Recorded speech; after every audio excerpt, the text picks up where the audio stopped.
The epistle reading today is from Revelation chapter 7, verses 9 through 17. After this I looked, and there was a great multitude that no one could count, from every nation, from all tribes and peoples and languages, standing before the throne and before the Lamb, robed in white, with palm branches in their hands. They cried out in a loud voice, saying, "Salvation belongs to our God, who is seated on the throne, and to the Lamb." And all the angels stood around the throne and around the elders and the 4 living creatures, and they fell on their faces before the throne and worshiped God, singing, "Amen. Blessing and glory and wisdom and thanksgiving and honor and power and might be to our God forever and ever. Amen." Then one of the elders addressed me, saying, "Who are these, robed in white, and where have they come from?" I said to him, "Sir, you are the one that knows." Then he said to me, "These are they who have come out of the great ordeal. They have washed their robes and made them white in the blood of the Lamb. For this reason, they are before the throne of God and worship him day and night within his temple.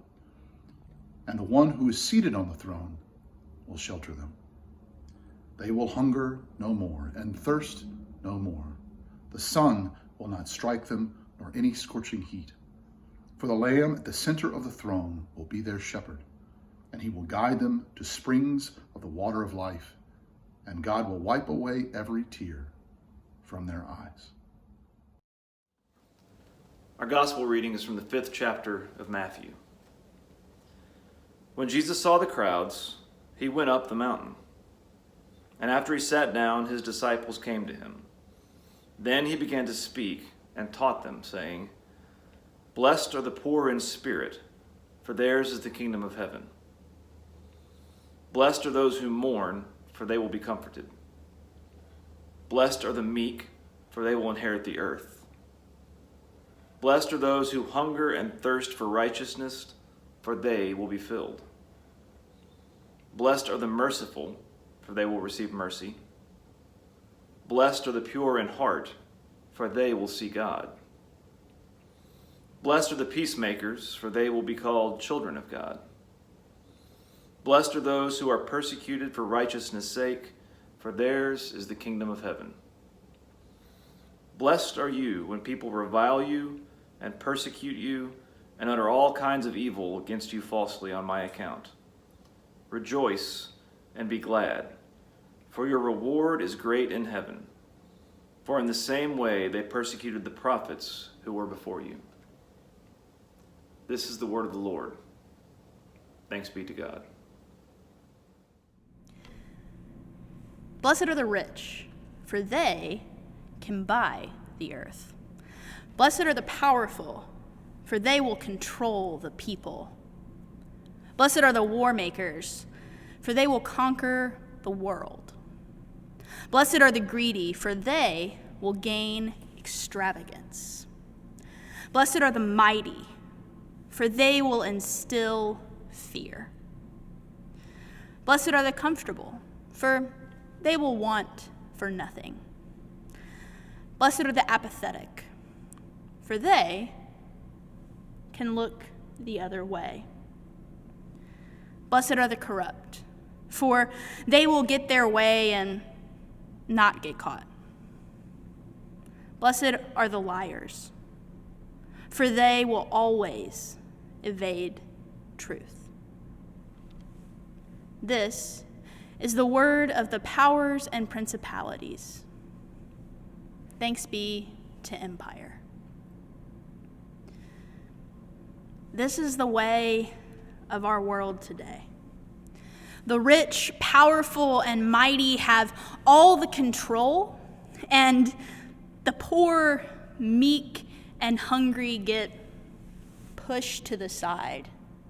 And this was the way of the world 2,000 years ago, and it had been for a long time before that.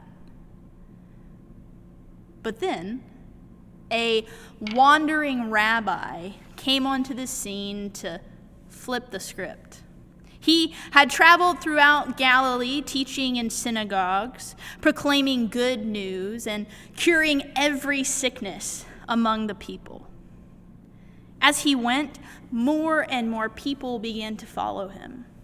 So he walked up a mountain, sat down, and began to teach the people. The way of the world and the people the world chose was not the way of God, nor the people God chose. Jesus flipped the tables on them, turning everything the world had ever said or taught them on its head. It turns out God is not on the side of the powerful, but is without question on the side of the oppressed and lowly. It's not the rich and the mighty who are blessed, but it is the poor and meek. Be wary of people in positions of power who say God is on their side. Be wary when those people use God's name to inflict violence and harm. Be wary. You see, the powerful in our world are terrified of the blessed. They always have been. The blessed threaten the powerful's way of life. If the blessed really and truly are the blessed, then the powerful stand to lose their power and control in the world. Howard Thurman, a prolific writer, pastor, educator, and civil rights activist, is one of the great saints in that great cloud of witnesses. In his autobiography, With Head and Heart, he writes about an experience with his daughters when he took them to his home state of Florida to visit family. He was eager to share with his daughters his childhood haunts and memories, and he took them on a walk to the river that he had been baptized in. While on the walk, they passed a playground, and his daughters excitedly said, "Look, Daddy, let's go over and swing." The problem was, it was a whites-only playground. Howard Thurman found himself in what he describes as the inescapable moment of truth that every black parent in America must face soon or late. He said to his daughters, "You can't swing on those swings." When they asked him why, he said, "When we get home and have some cold lemonade, I will tell you." So they went home and had their lemonade, and he said to his daughters, "It is against the law for us to use those swings, even though it is a public school. At present, only white children can play there. But it takes the state legislature, the courts, the sheriffs and policemen, the white churches, the mayors, the banks and businesses, and the majority of white people in the state of Florida. It takes all these to keep two little black girls from swinging in those swings. That is how important you are. Never forget, the estimate of your own importance and self-worth can be judged by how many weapons and how much power people are willing to use to control you and keep you in the place they have assigned to you. You are two very important little girls. Your presence can threaten the entire state of Florida."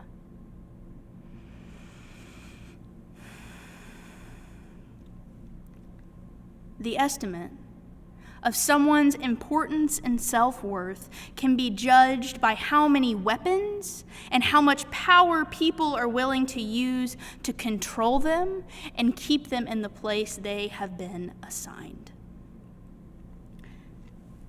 You know, Jesus did not come into this world in any type of grand fashion.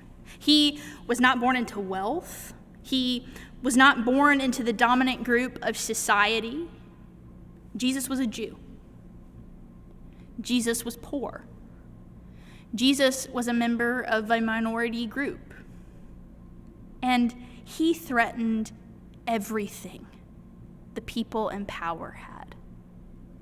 King Herod and the religious officials were so scared of him that they tried to kill him at his birth.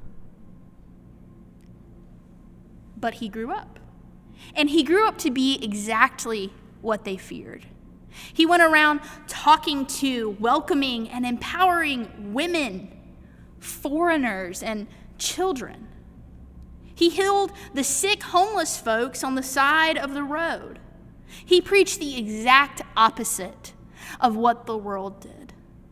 This poor Jewish man stepped out of the place he had been assigned, encouraging others to do the same.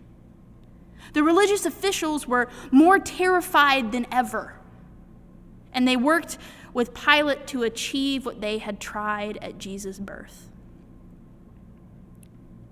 And they killed him.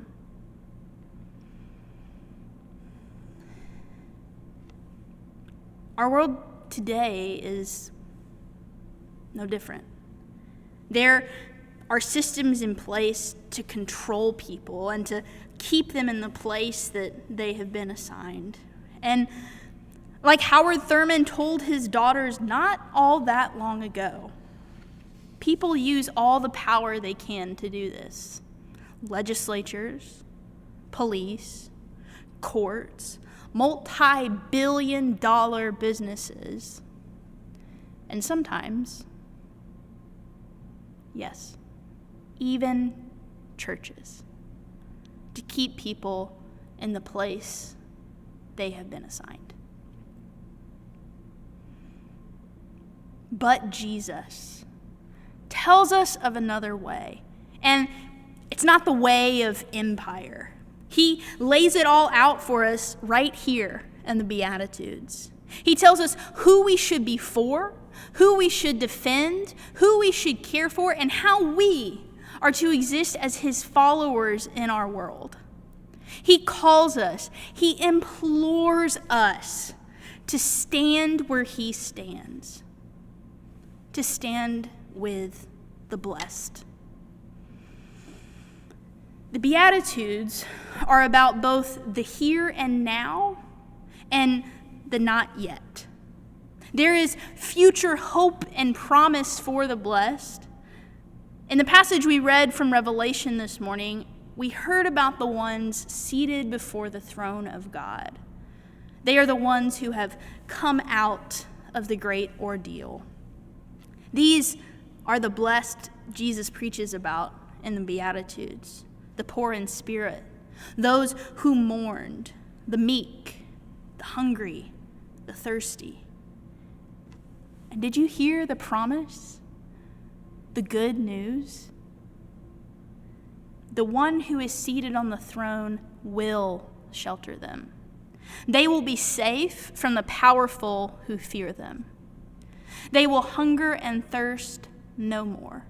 They will not be struck by the sun nor any other scorching heat. They won't have to endure any more systems that control them and try to keep them in the place they were assigned here on earth. They will be led to the springs of the water of life. And God will wipe away every single tear from their eyes. The kingdom of heaven is theirs. There is a future hope and promise, but that doesn't excuse us from standing with the blessed here and now. We said the Lord's Prayer together earlier, and we prayed, "Thy kingdom come, thy will be done, on earth as it is in heaven." This is the already and not yet nature of the Beatitudes. You can hear it in the verb tense. Blessed are, for they will.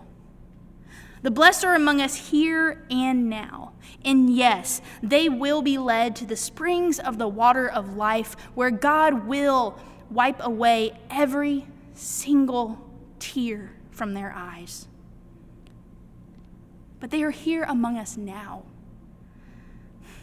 They have not yet come out of the great ordeal because they are in the great ordeal right now. And Jesus implores us to stand with the blessed, even if it costs us everything.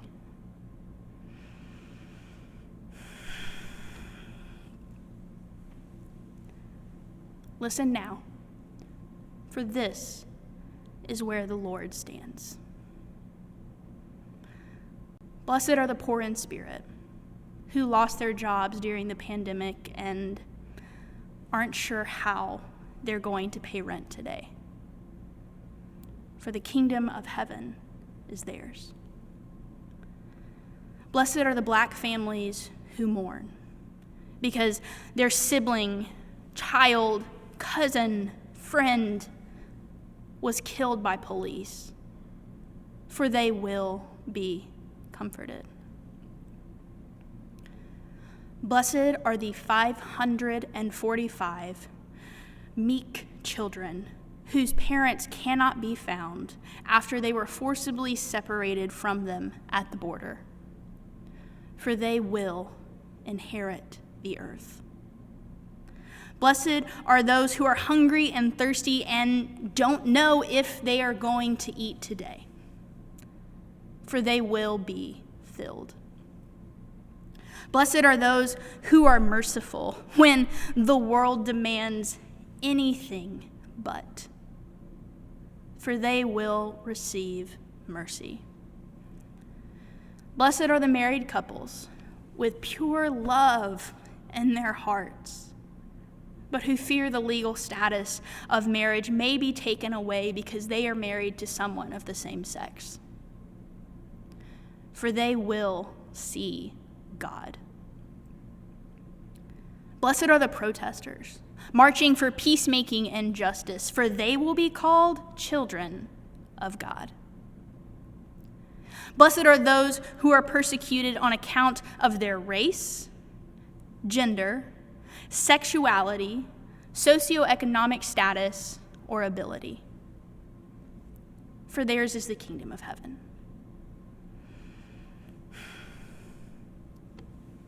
Blessed are you when you stand with the blessed, when you stand where God stands.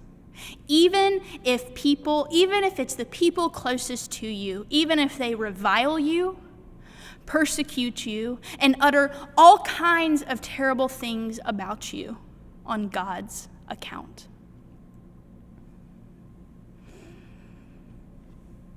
This is the word of the Lord. Thanks be to God. Amen.